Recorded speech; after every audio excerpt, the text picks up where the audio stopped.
Hey guys, it's Torqen here, back with a new video with Camille in the top lane. I know it's been a while.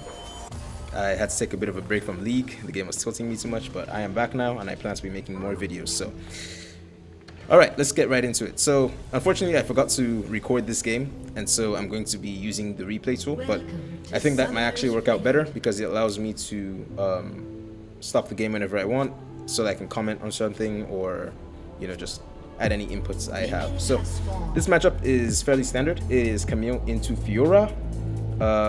It is a very interesting matchup. I really like this matchup because it's very skill based. I mean, both champions are very similar.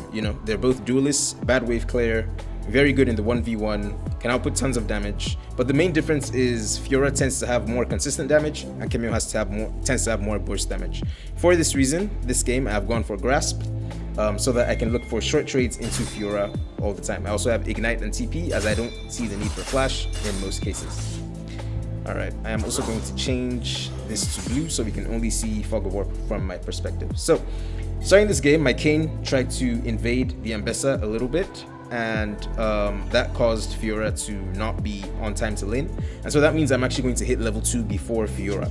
This is very, very important here, as I can pretty much use it to decide the entire lane. So you can see that even though I know I don't win extended fights, I don't mind taking them right now because I'm going to hit level 2 before her, and the lower she is, the higher chance I will have of killing her once I do hit level 2. So I hit level 2 here, and you can see I immediately go in. I don't waste time at all.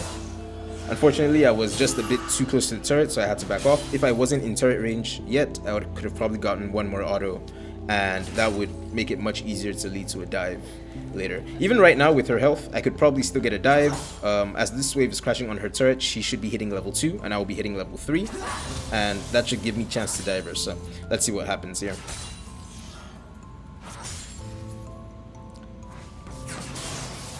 So unfortunately, I missed my W, and I was looking for a dive here, but I realized that I don't know if she leveled W or not, and if she did, I would be in a lot of trouble. So it would be very problematic. Something as well I'm just noticing in the replay tool is actually she didn't have flash, and I don't know if Kayn pinged it. Oh, it seems he did. I just didn't notice. If I realized she didn't have flash, I would have played a lot more aggressive earlier on in the game, but I guess it's fine. So here we are now. We're just waiting for this wave to push back. She's in a really bad spot. She's already been forced to use her pot. So she's in a really bad spot here. She's already been forced to use her pot. She doesn't have much she can do right now. And if this wave pushes into me, she's completely cooked. So my entire goal here is just to make sure this wave pushes into me and not to let her have a back. You can see that even when I go to W her, I very intentionally make sure it doesn't hit any of the minions so that I don't push the wave back into her. It's only pushing towards me. So I'm just going to keep waiting now. And once it gets towards the middle of the lane, I can start to look for trades. Even now, I guess, if she gives me this distance like she is. She's playing a bit scared. I think she has a lot more agency than she realizes. Okay, so this is exactly what I was looking for first to tell you guys about. You can see there, I'll actually go back a bit so that we can replay that. You can see that I very intentionally E to the side of her. And I do this so that even if she W's, I don't get hit by it. And this allows me to still trade into her even though she parried my E. It's something you should be looking for every time in this matchup. And I think it's the main way that it will allow you to play out the matchup and actually look to fight Fiora. I then also notice Ambessa on my ward down here. And while I know I can't 1v2, I want to waste this Ambessa's time as much as I can. I also realize that my Kayn is coming up here, and so I keep waiting, hoping that they will come into me and we can look for a good fight. You can see that my bait pays off, and we are able to get the kill on Fiora. And then we look to chase down the Ambessa. Luckily for us, she tries to kill the Kayn, and we also get the kill on Ambessa there. So pretty much all it was there was just that Ambessa was chilling here. Even if Kayn wasn't coming to my lane, right, and I saw Ambessa in that bush, I would still try to bait her to come to my lane because it's going to waste her time, it's going to delay her tempo, and allow Kayn to have more time on the map. Okay. So something that I am going to say, I actually messed up my E in here, which was rather unfortunate. But something I'm going to say that I didn't do quite well in this matchup is actually utilize the difference between the timings of my E and her W. So the thing about Camille and Fiora is Camille's E is actually 18 seconds compared to Fiora's W, which is 24 seconds. This means, sorry, Camille's E is actually 16 seconds. This means you actually have an 8-second window where Fiora cannot parry your E. So if you trade your E for her W, preferably without getting stunned by Eing towards the side of her, then you can look to then re-engage the instant your E comes back up, and there's nothing she can do. Now, of course, if she's smart, she'll play a bit further back, but if she's not very good, like this Fiora is seeming to be, it would allow you to go in. While I was fighting Fiora in top lane, if you look towards the map, you will see that Ambessa and Aurora were killing my jungler and my mid laner. And I actually did notice this while it was happening. Even while I was fighting Fiora, I was paying attention to the map. So this told me that Ambessa would likely be still around the jungle, maybe trying to get something out of it. And I realized, hey, if I head towards the jungle here, I can probably get a kill out of it right now. It's perfect. And that's just a free kill, you know. And so this is why map awareness is super important. Even when you're trading in lane, just be looking at the map, you know, whenever you don't have things to do, when you're randomly auto-attacking a minion, you know, and you don't need to be paying too much attention, look at the map. It'll give you lots of information, and you could pick up on very, very free kills. So as we reach this point of the lane, the wave is pushing into me, and you're going to see Fiora start backing right here. Right now, this Fiora, well, she may not have been playing the best, she's also not completely stupid. Okay, there's a reason she's in diamond, you know. And so I would have to assume, therefore, that if she's backing directly in front of me, somebody's, you know, something is going on. Either I'm getting ganked, you know, or she thinks she can outplay with her ult. I don't know. Whatever it may be, there has to be something going on. And so for that reason, I'm not actually going to commit to stopping her back. I'm just going to walk at her and then turn back and see what she does, see what happens. And you're going to see what's going to come of it. And so you can see that Ambessa was actually waiting in that bush the entire time, looking to kill me. And by, you know, baiting out that I was going to stop Fiora's back, I actually got her to waste her ult entirely. So that is something. I mean, if your lane opponent randomly changes the way they're playing the game, you know, they just randomly start BMing you, or they back right in front of your face where they know you can see them, something's probably going on. Okay, don't fall for it. Try and gauge out what's going on. Sometimes they're just being stupid, but in most cases something is going on. Try and gauge what it is so that you don't die in your games.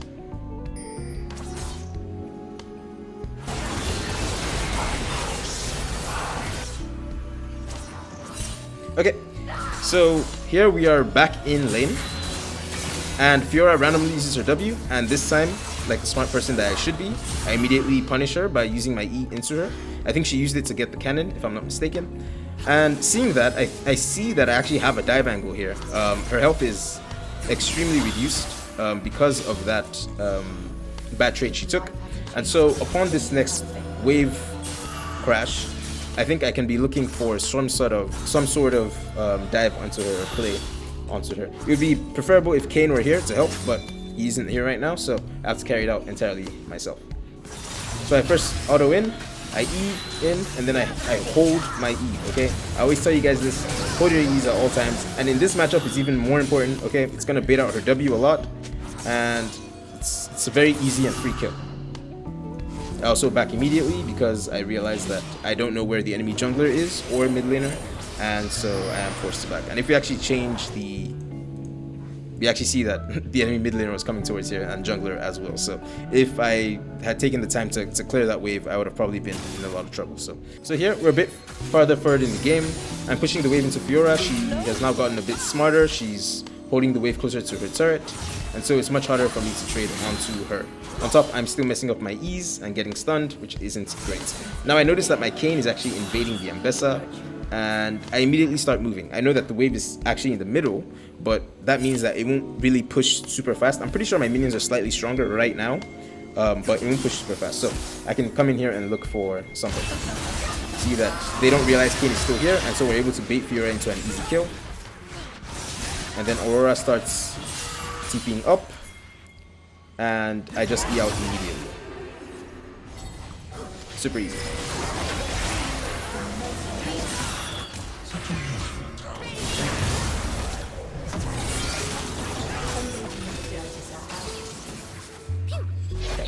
I would say that was actually a bad E here, because if Fiora was smart, she would have actually flashed slightly sideways, and that would have allowed her to probably get one more auto on me, and that would have killed me. So that wasn't the greatest of E's, but the play generally was good. I managed to bait them into thinking, hey, I was trying to fight them alone, while even though the Kayn was literally right behind me, and I was able to get a kill out of this Fiora that is playing pretty passive now that she's realized she's behind in lane. So these are the plays you guys need to make. After a while, your laner will probably start playing passive if you are winning, and so you need to find a way to still force plays around the map. Well, let me not say force, but make plays around the map, whether that has to do with roaming or calling your jungler to dive, or just looking for invades with your jungler. Just in most cases, playing around your jungler is going to help the most. Camille is a skirmishing champion. She's very good at locking down, very good at catching people. She works best in 2v2s and 3v3s. So playing with your jungler will give you a lot of value out of it, and it's what you should be looking to do almost all the time. Okay, so we come to the next point of interest for me. My team is currently carrying out an operation in top lane where they have killed Fiora, and so I come bot lane to farm. And I see this Aurora here. And at this point, I'm genuinely not sure if I beat Aurora or not. She has been causing some problems for our team, but I'm also pretty confident in my Camille abilities, and so I don't feel too pressured to stay away from her. Now, I expected her to actually back off at this point, but she didn't, and so it made it very easy to kill her. You can kind of see the way I played out that fight was to not just go ham immediately. It was to first go in, get a small chunk of damage, and then come back, you know, when seeing that Fiora hasn't backed up entirely, come back again, get the final part of the damage off, and get the kill. And that's pretty much how you always play Camille. Whether in skirmishes or in team fights, you go in, you get a small chunk with your Q2, you reset, you wait for abilities, you go in again. And you're just going to keep rotating that over and over and over again, and that's how you play Camille in team fights or in skirmishes. So we are now at another very interesting point here. I have pushed top lane. I have pushed top lane out, and you know, before you make any play on the map, always push out a lane. Very, very important. So I pushed out top lane here. It's pushing into their side of the map. So I am free to now do whatever I want on the map. I have seen that Aurora is here, and I'm pretty sure her team is somewhere around here. You know, we don't see most of them on the map, but I'm pretty sure they're around because they've been playing together a lot. And so I am looking to see if we can make a play here. I see that my Kayn is currently bot side, and so if he can come up here and I can come through here, we can pincer them and get some good kills on the enemy team. Now, unfortunately, my E range messed up. Okay, but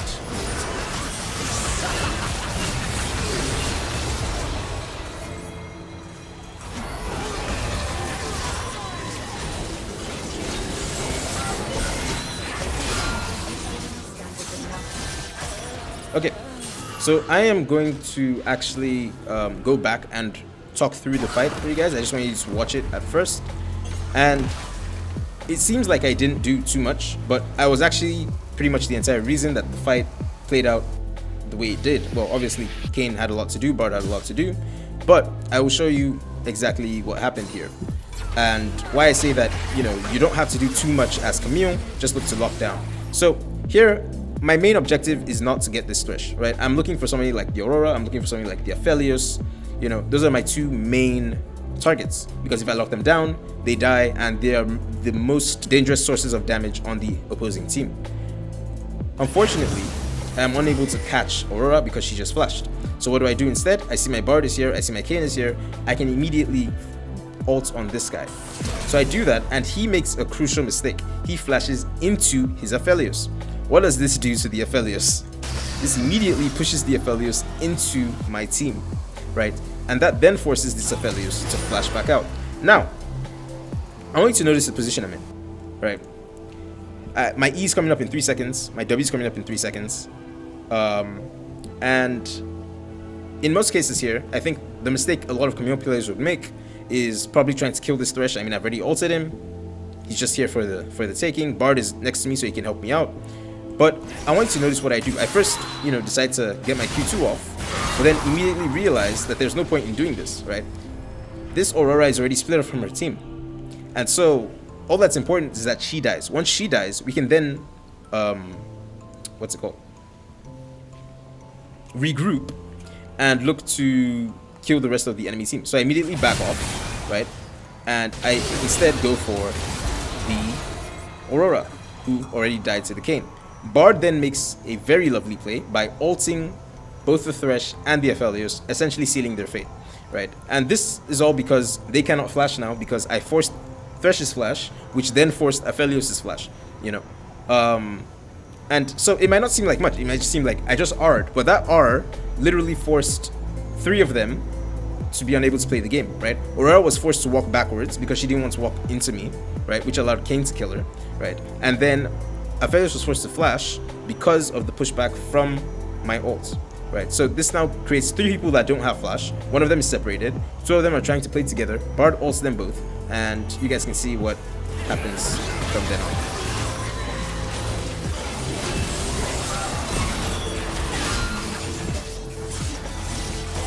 Yeah, so honestly, like the main thing I just want to highlight with these fights is just that fights aren't always about getting the kills.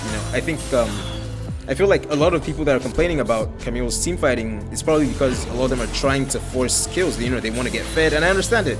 But the truth is, unless you're in a skirmish, Camille, it's rather hard for Camille to kill people. In most times, she's gonna get CC'd in some way before she can get her Q2 off. And so your objective in a team fight isn't actually getting kills. Your objective is locking down people, is providing CC, it is catching stragglers, and it is also just peeling a bit for your ADC or whoever is important on your team. So now we're ahead quite a bit. We have managed to get Baron, and we are now looking to end the game. And we're going to have another instance of a very important team fight, and I'm going to show you guys exactly how I played this out to ensure we would win. So at this point, obviously I'm really far ahead. I can kill pretty much anybody by myself. However, if my team dies, let's say Kayn somehow dies and Jhin somehow dies, we're going to lose the fight. And so what's important to me isn't actually catching people. Even though I can, I could go in, possibly get Thresh and kill him, possibly even get Ambessa and kill her, but then there's a high chance that I die immediately after that, right? So my objective is not that. My objective is to stay around here, peel for my teammates, and then only when these guys step out of line, maybe one walks up a bit too much trying to kill somebody or getting a bit cocky, that is when I go for them and look to get a kill. So you first notice, I immediately see this Aurora going to her W on this right side. And so I realized, hey, she's trying to get this Jhin. I immediately walk into him, and I'm able to kill her before she's, able to become a real problem for my Jhin. From there, it's a pretty free fight. We're able to just go in. Now, I do make a bit of a mistake here, and this is exactly what I was talking about. I have my Q2 ready, and so I go in trying to kill the Thresh, and I immediately die. Even with how far ahead I am, with my items, I have Triforce, Ravenous, and I'm building into either Shojin or Styrax, I'm not sure which one. You can see just how easy it is for me to die anyway, And so it's very important, like I said, your patience is extremely important. We're going to see a Bard 1v1 and Aphelios here, which is really, really funny. But your patience is really, really important, okay? It's the most important thing. Patience, target selection. Don't force kills, contribute to your team however you need to without inting within. So unfortunately here, the Xerath dies, and we are forced to wait for another fight before we can end the game.